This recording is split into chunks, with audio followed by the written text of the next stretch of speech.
Hi friends, தெரிஞ்சவங்க வீட்டுக்கு வந்தோம்னு சொன்னோம்ல, மாமரம் இருக்குது. அதில் மாங்காய் பிடுங்க போகிறோம். அங்கே பாருங்கள், இங்கே பாருங்கள் மாங்காய். ஆத்தடி பால் எப்படி பீச்சுச்சு. இங்கே பாருங்க, இந்தம்மா மாங்காய் ஆட்டையை போட போகிறோம். மாங்காய் ஊரா சாப்பிடலாமா?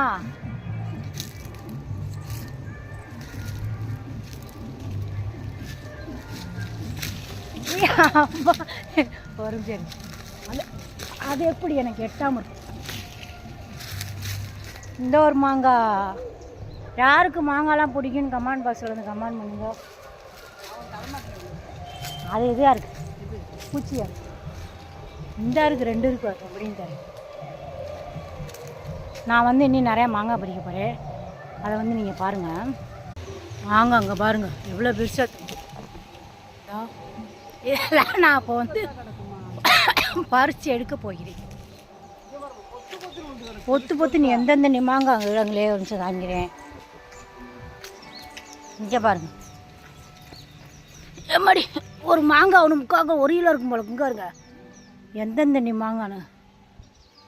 ஆனால் அம்முட்டு இதே ஆகிப்போச்சு, பழுத்து அழுகி போச்சு மாமரம்.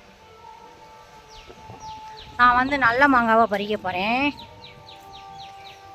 இங்கே பாருங்கள் பலாப்பழம்.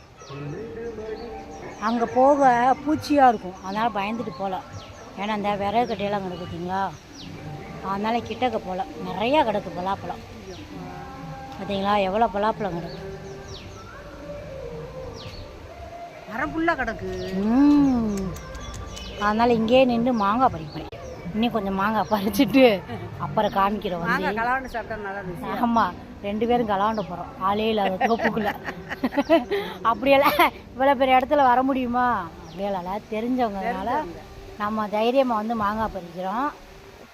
ஆனால் திருட்டு மாங்காய் ருசியாக இருக்குன்னு சொல்லுவாங்க. நாங்கள் திருடலைப்பா, நாங்களாம் வந்து பிடுங்குறோம். ஓகேவா?